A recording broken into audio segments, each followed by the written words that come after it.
Hi and welcome, my name's Neil and this is a re-release of a previous Night of the Livy Dead Halloween special, all about witches and demons in Mesopotamia.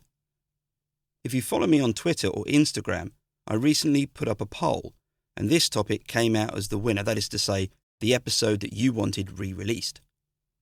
If you're not aware and a bit confused by all the names I'm using, the Night of the Livy Dead series was a chance I took early on to create something which went well with Halloween. In the series, I've covered ghosts, vampires, well, sort of vampires, werewolves, demons, witches, and the underworld across ancient Greece, Rome, and Mesopotamia. The first Night of the Livy Dead was in fact a two-parter back in, I think, 2017, where myself and a guest spoke about many of these topics and the similarities they have when represented in modern horror. Since then, I've covered topics such as those mentioned, basically each with its own episode. I realised that I've got a bit of a back catalogue, and so, as mentioned, this episode is one from a couple of years ago. I don't talk about Mesopotamia as much as I'd like to. It's a welcome addition, and in the episode, I speak about how witches functioned there, how they were countered, and how demons were dealt with. If you like horror and ancient history, then this series is for you, and you can find these episodes on, well, whichever platform you're using to listen to this one. Just keep on scrolling down. Speaking of platforms, if you can spare a review or rating, then please do. It really does make a lot of difference. You can find me on my website, ancientblogger.com, and as Ancient Blogger on X, Instagram, YouTube, and TikTok. It's all about ancient history content, by the way. I should add that this podcast is also at Hound Ancient on X. By the way, I will be releasing a new Night of the Livy Dead Halloween special this year. So, like I said, you can listen to this one, listen to the back catalogue of them, and, well, subscribe if you haven't, and you'll duly be rewarded around Halloween of this year. On then with the episode. I hope you enjoy it, and hope you have a great Halloween. And again, listen out for that new Night of the Livy Dead episode.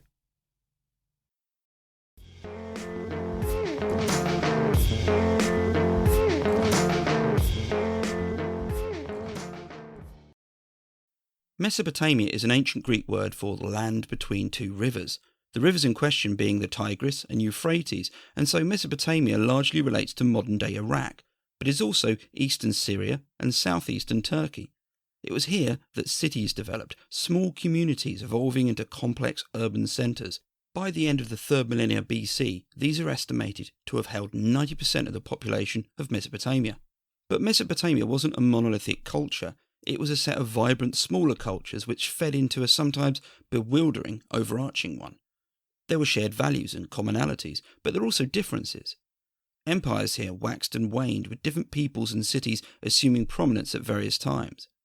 And the reason this is all important is because Mesopotamia is both a large region and a large timescale. In this episode, I'll be jumping from the 3rd millennium BC to the 1st millennium BC. I'll often refer to the Neo-Assyrian period, and this covers the time from around the 10th century BC through to the end of the 7th century BC. And as you've probably guessed, all the dates I'll be dealing with, unless I state otherwise, are going to be BC. When it comes to witches and witchcraft, there's one elephant in the room, and that's how you define magic. Versnell once wrote, "One problem is that you can't talk about magic without using the word magic," and this is a neat summary of the problem. Magic is defined within the culture you are discussing. Take this example. Magic in medieval Europe was considered heresy by the church and could lead to a person being killed for practicing it. Yet in Mesopotamia there was no such contrast. In fact, magic was something which often involved a deity to help facilitate the outcome. It wasn't irreligious at all. Mesopotamia didn't have the opposition of the church as a neat line in the sand to understand what magic was. Perhaps what is best is to think of magic in Mesopotamia as a range of rituals and activities where an individual needed a supernatural element to affect an outcome. I appreciate that it's a bit woolly, but I think it will suffice for this episode. If we know what magic was, or at least can agree on a basic definition, then we can start to understand what a witch was. And I'm actually going to stop using the word witch, as this brings with it too much baggage. The Akkadian word commonly used is kasaptu for a woman, and kaspu for a man. Akkadian was a language which rose to prominence and replaced the previously used Sumerian, though Sumerian was still used in some circumstances. It was also believed that women were often responsible an attitude which is somewhat reminiscent in my cultural experience of witches, but I'll be using kasaptu for ease of purpose. But there are references to a man or kasapu, and I'll be referring to those later. By the Neo-Assyrian period, and probably earlier, the kasaptu had been firmly ensconced into the guise of baddie, because malevolent magic was what they did, and it was what defined them. There was no Glenda, the good kasaptu. This brought with it a number of somewhat familiar associations. A kasaptu was in opposition to both an individual and possibly the king or the state or just generally anything good. They could be foreigners and hung around with other individuals such as snake charmers and owlmen. I'm not entirely sure if by snake charmers the modern definition fits, by the way, so if you're a snake charmer and listening, I'm not trying to dig you out at all. As for the owlmen, I tried to find out a little more but couldn't, and if you know anything about either more in this context, please let me know. Little is known about kasaptu.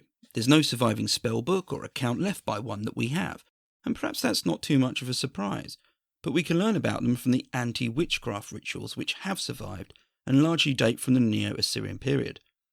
The premise of many of these is that they undo an existing spell by reversing it. Therefore, they often list the details of that spell. There were a wide variety of these counterspells because a kasaptu might affect their victim in a number of ways. Sometimes they were known by their victims. Other times, and as the incantations reveal, the victim had no idea who the kasaptu responsible was. A kasaptu might cause stomach problems, impotence, and worse. But they might also cause your business to fail or for you to fall from social grace. In the middle of the 18th century, the Codex Hammurapi was written. This contained numerous laws, and one of them related to witchcraft. The law read as follows.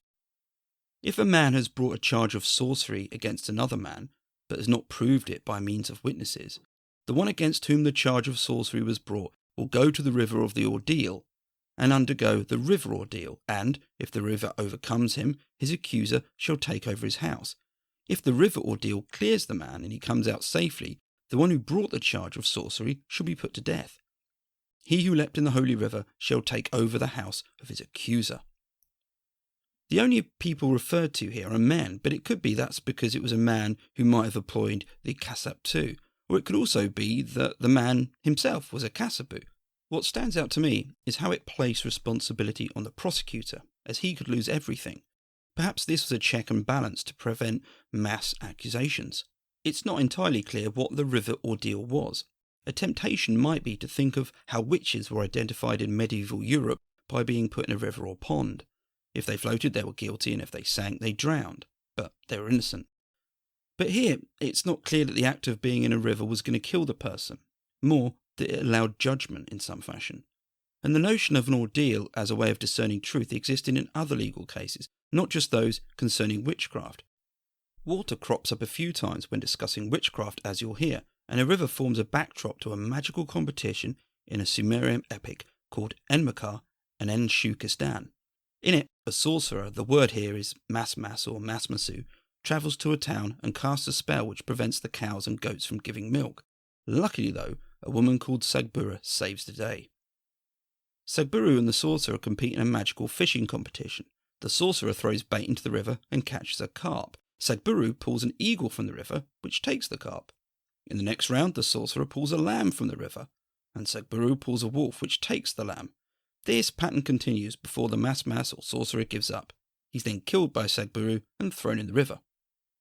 You've probably noticed the role reversal here. It's a man performing the bad magic, and a woman who has stopped him. Sagburu was referred to in the text as a wise woman. Svea Bush has speculated that originally there was someone who might practice both harmful and protective magic. However, as societies developed, magic was split between the benevolent and the harmful. It was easier for the latter to be identified solely with a woman and set up as a counter to a male equivalent, the Yasipu, someone who only practiced protective or benevolent magic. By the Neo-Assyrian period, the Yasipu was the good guy, the expert you'd need to counter witchcraft. The myth might support this idea, as the word Masmas or Masmasu, meaning something like sorcerer, was actually the Sumerian version of the Akkadian word Asipu. Perhaps in the more distant past, there was just this, people practicing magic, be it good or bad. There wasn't that distinction. The Asapu is often referred to as an exorcist, which does that familiar thing of carrying modern baggage into the conversation in a non-too-helpful way. It's best to think of the Asapu as a highly trained official who dealt with supernatural issues. His job was to diagnose what the issue was and provide a cure, and normally this was done through a ritual in which a deity or other supernatural beings were recruited to help. This was normally facilitated through an appeal, and then incantations followed along with a ritual of sorts. Along with an Asapu, an Asu was sometimes mentioned as helping all of this. These were the physicians of the day who focused on potions and salves. However, it's debated as to whether a person could be both or if they worked in tandem. For the sake of ease, I'm going to keep with the Asapu, as they were always front and centre when it came to witchcraft. With all that said and done, witchcraft wasn't a regularly diagnosed outcome. Thompson notes that in one of the exorcist handbooks, the large majority of issues a patient had were due to a ghost, demon, or just an annoyed deity. Only 5% of these involved a witchcraft or kasaptu. Yet Thompson is quick to point out that anti-witchcraft rituals and the likes were still very popular. In some instances, the patient displayed symptoms or gave the Asapu a clue of what he's up against. But what if that wasn't obvious? Well, witchcraft could be detected using the following ritual. Dough figurines of a man and a woman were made, representing either a kasaptu or kasapu. These figurines were placed onto each other, and then an incantation was said over them 7 times. These were then placed near a pig, and if the pig approached the figurines, that meant the person was bewitched in some way. An obvious point emerges here, namely the tendency pigs have to approach food, be it a cabbage tossed nearby or a couple of tasty-looking dough figurines. A cynical voice in my head suggests that this might have been a bit of a ruse on the part of the Asapu, as it certainly generated in business. In any case, figurines played a huge part in witchcraft, acting as a way of returning the magic back at the kasaptu. We know that a kasaptu must have used them because counterspells refer to ones that have been made of the victim. These figurines of the victim might be given to a dog or a pig to eat, placed in the lap of a dead man, buried, or just stuffed in a drain. Even then it might not be too obvious what was going on. A particular sinister type of witchcraft was known as zikarudu, which translates as cutting the throat. Despite its name, it wasn't a physical manifestation of the victim through an illness. This was more psychological, and it involved items or ill omens being made known to the victim. The common term is to be seen. It's not fully clear what these were. One idea has it that they could have been small animal skins stuffed with items, and this suggests that the kasaptu was nearby. Sometimes these weren't items that had been left, they were things that were being caused. In a letter to King Esarhaddon, there was mention about a type of fungus found growing on a temple wall which needed to be removed by an Asapu. And it wasn't just temples. Fungus might also be found on the walls of your house, which could be a deadly omen, and as ever, needed an Asapu to help remove. In fact, in the book of Leviticus, there's a section which might be linked to this. In it, Moses and his brother Aaron are told by their God about the dangers of mould in a house and what to do when they spot it. When you're talking about responses to witchcraft, though, there was one ritual which stood out above all others. It was called the maklu, or burning. This was performed in the month of Abu, which is around July and August. And that it was restricted to a specific time is suggested this was more to rid the person of any possible witchcraft, perhaps not in response to something specific, more a kind of spring clean. The maklu had a short and a full version. Either way, it was performed at night and conducted by an Asapu, as you'd expect. Figurines representing the kasaptu were created and then placed into a fire. They were then doused with water before being disposed of, and they weren't casually thrown into a bin. They were either dropped in a river or placed outside the city. All the while, incantations were being uttered by the Asapu. The longer version had 100 or so incantations, and the shorter just 10, but it was still a long and detailed rite. The concept was that any of the bad magic which had been sent to the victim, even if he wasn't necessarily aware of it, would be returned back to the kasaptu, who was then killed. And it didn't end there, as the latter part of the ritual dealt with the ghost of the kasaptu. Ghosts, as I covered in last year's episode, were recognised in Mesopotamia and could cause disease or illness. This particular counter to a kasaptu, that is the maklu, extended past just removing the magic. It also involved the kasaptu directly. And remember that cremation wasn't commonplace. The idea that you could burn the offending kasaptu may be a way of denying anything to bury. This meant that in the underworld, a drab and dreary place, the Kasaptu's ghost or spirit wouldn't be afforded the basic privileges the dead had who had been buried. The Maklu wasn't the only way you might counter witchcraft. A good example was the use of potions and salves, and these might be administered by the Yasu I mentioned earlier, but again, I'm going to assume that it was the Yasapu here who was the primary figure. Say you had a pain between your shoulders and your teeth were bleeding. Well, try this mixture of beer and herbs and wear this necklace. Tastes good? No, of course it shouldn't, because it's going to make you sick. Many potions had this effect, and it follows a line of thought that if you'd eaten something bewitched, which was causing the problem, it would then make sense to get whatever it was out of your system. One instance of this was quite famous. In the 18th century, Princess Shamatu was accused of giving her father, King Zimri Lin, the King of Mari, bewitched food, and perhaps the king was made to drink one of those none too pleasant potions. Let's say you were really unpopular. Well, if it was because of witchcraft, a special salve would be rubbed into you whilst the Asipu repeated the incantation, "You are pleasing." An Asipu could even require the victim to wash him or herself over figurines of the witch. Again, there's a connection with water here. The point I'm making is that aside from the big Maklu ritual, there are a number of ways a presumed victim could reverse the magic back on the Kasaptu, and that was the main requirement, to reverse the magic and send it back, presumably either hindering it or, in some instances, killing the Kasaptu. You might also wear something to deal with any spell sent your way. One remedy for bad luck sent by a Kasaptu was the wearing of a small bag around the neck which contained several drugs. This could get quite specific. Combined with the right incantation, this might also help the wearer in a court case. It's probably no surprise that amulets were also used. These were popular in general in Mesopotamia and might deal with a number of situations. For example, an innkeeper could wear one to help increase trade. Magic, as I hope I've got across, was part of the cultural landscape. You might wonder then, who was using this type of magic, that is, the anti-witchcraft options I've covered. Sophia Bush has argued that it was quite simple: elite men. Bush does add the caveat that there are instances where it seems women may have been involved, for example, countering a Kasaptu had caused her husband to stray, or simply causing her baby harm. But it's an interesting conclusion, and one which does seem to have traction with some of the points I've covered. To start with, this all needed an Asipu, an expert who is most likely found in the main cities, rather than the towns and villages. Added to this, much of the witchcraft seems interested in social status as much as illness. Now, who had this social status to lose? A slave or a woman working in the field? Not really. Even the instance of the law I cited at the beginning could support this idea. There was in fact a second law which covered witchcraft, and this dated to the 12th century. Here, things are different. Gone is the river ordeal, and in its place witnesses are expected to give their account to the king. Was this the genuine king, or perhaps one of his officials? Either way, it's couched in a much more formal setting.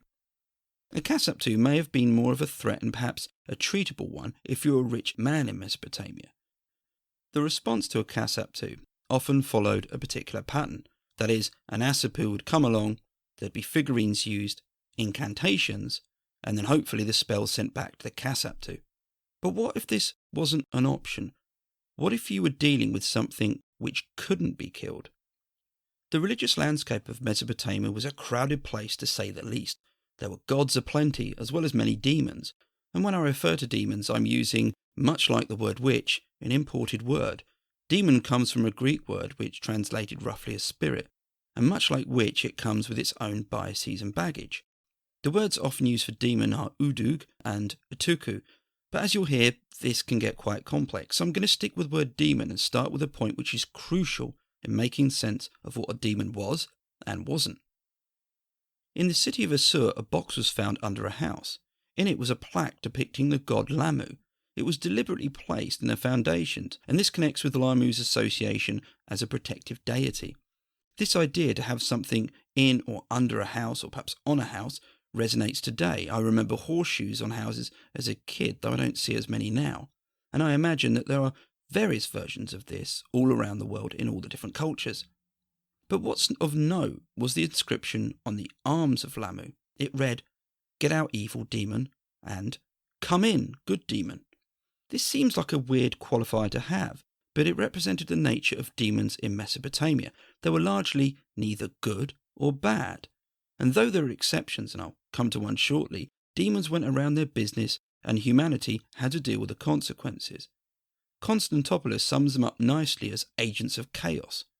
Demons could cause a patient mild illness through to death, and as ever it relied on the figure of the Asipu to determine what the diagnosis was and what could be done. Demons didn't just act on their own accord, they could be recruited by a Kasaptu to affect a person. The Maklu I mentioned earlier had incantations which referred to demons being recruited by a Kasaptu, and even named a couple of them. These could be sent back as part of the Maklu ritual against the Kasaptu. One of the demons mentioned was Lamashtu, and she's a good place to start when talking about demons. Lamashtu is described as having the head of a lion, teeth of a donkey, a hairy body, and talons for feet. Lamashtu is a bit of an outlier, as she was rarely welcome or beneficial. In fact, she presented a serious threat because Lamashtu was drawn to pregnant women and newborn infants. An expectant mother, or simply a mother with a young child, might wear an amulet to ward off Lamashtu. There are references to amulets being either placed around the necks of children or on the bed where they slept to protect them. These range from really quite crude things to beautiful and poignant pieces. Another ritual for getting rid of Lamashtu involved making a figurine of her and performing rituals for several days before burying it outside the city, along with a figurine of a black dog. Where rituals against witchcraft looked to damage the Kasaptu in some way and return the magic, a demon needed to be treated far more gently, which is why there are sometimes complex rituals which often end with the figurine, if there is one, being moved away and outside the boundary of the city. In some instances, this could be a drawn-out affair, where the figurine of a demon was hosted, given food, and even provisions in a small bag before being moved outside the city walls and buried. And there was another way you could deal with Lamashtu. Appealing to protective spirits might help, but you could gain assistance from another demon. There was one demon whose main goal was to chase off and fight Lamashtu, and it was the go-to anti-Lamashtu demon of choice. His name was Pazuzu, and he was also a film star. If you've seen The Exorcist, you might remember that it starts in Iraq, where one of the characters discovers an amulet and later a statue of a horrific-looking figure. Pazuzu is described as having a scaly body, canine face, bulging eyes, and wings. The figure is that of Pazuzu, and so it's assumed that Pazuzu is the demon which possesses Regan, the child in The Exorcist. Yet, Pazuzu was more likely the type of demon you'd want around a small child, because if you had Pazuzu, then Lamashtu wouldn't be anywhere near. An important point to clarify, though, is that Pazuzu wasn't driven to act in any way to protect the child out of concern for it. Pazuzu just wanted to fight Lamashtu. Therefore, the benefit was incidental, and in a way, it sums up demons. Aside from the use of figurines to deal with a demon, there was also the option of a substitute victim. In this, an Asipu would look to drive the demon out of the patient or the afflicted body part and into a pig or goat. An Asipu might have more than just one demon to deal with in a single patient. There could also be a ghost involved as well, so it could all get very complex. Using a host animal continues the theme when dealing with demons. You weren't looking to combat them directly, instead try to persuade them to leave for somewhere else. And the use of animals in this way is oddly reminiscent of an event in the New Testament where Christ drives demons out from a man and into some nearby pigs. In all of this, the Asipu drew upon a deity, usually Ea or Enki, to ensure that they weren't endangered by taking on a demon. This was considered dangerous territory after all, and any Asipu undertaking such a rite would ensure he had the necessary deities in his corner.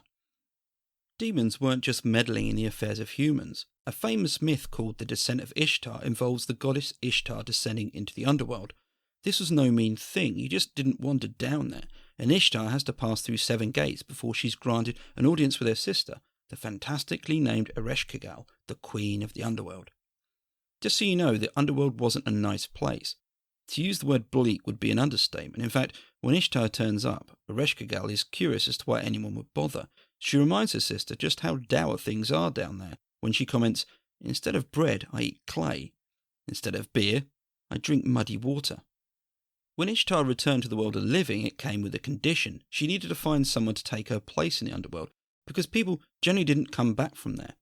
She was accompanied for this by gala demons, whose job it was to bring humans down to the underworld. Eventually, she found one person who hadn't been mourning her. It was her husband, Dumuzi. He was less in a state of mourning and more in a party mood, so with a flicker of the wrist, he was dragged down below by the gala demons. There's even a cylinder stele which dates to the middle of the 3rd millennium and shows Dumuzi being tortured by gala demons, presumably as further punishment. The association of the underworld and demons is interesting. In the 7th century, a poem called The Underworld Vision of an Assyrian Prince was written, and this detailed some horrific-looking demons. From this, and from the previous mention of the gala demons, it might be considered that the underworld had an association with demons which was made more evident in the Neo-Assyrian period. Back in the world of the living, we do know that demons had particular hangouts they liked. The Lilitu were female demons who preferred the desert and open country. There was a male version, the Lilu. These demons preyed on young men and women, often sleeping with them, though it was the Lilitu who were a bit more interesting, mainly because there's reference to them, or possibly a reference to them, in the Bible. The book of Isaiah includes a fleeting reference to Lilith as inhabiting the desert. This Lilith is thought to be Lilitu. Lilith, by the way, doesn't always appear, and in some translations she's replaced by demon, screech owl, or just night monster. The Lilu and Lilitu might have been the lookers of the demon world, but generally speaking, they weren't the most attractive bunch. Take Asag, for example, who was so hideous in appearance that he could boil fish in rivers. I'm going to finish by citing a very interesting piece by Constantopoulos, which will be in the reading section of the show notes. This looked into the Sebetu, a group of 7 demons. Sebetu actually translates as the 7. This number was thought to have been special in some way, and often features from the 7 gates of the underworld to the 7 touches Lamashtu would try to make on a pregnant belly. Though Sebetu were demons and lauded for their warrior skills, by the latter half of the 2nd millennium they were being praised for it all. These skills might be used for the state, and they even ended up having cults and temples. In the Neo-Assyrian period, kings cited their control and used it not to just indicate how skilled they were in warfare, but also their divine sanction, which after all allowed them mastery of the Sebetu. The Sebetu were shifted from chaotic demons to kingly propaganda, sometimes included in a treaty or cited in a temple inscription. And this harks back to a point I made at the beginning of the episode, in that there's a lot of time being covered, and it follows that over such a timescale, attitudes and perceptions would change. That a demon can end up being state propaganda underlines the flexibility of the Mesopotamian culture, something I find incredibly fascinating. And with that, I've come to the end of the episode. Thanks for listening, and feel free to come and find me on Twitter, either at ancientblogger or at houndancient, or just email me via my ancientblogger.com website. It'll be good to hear from you. Until next time, keep safe and stay well.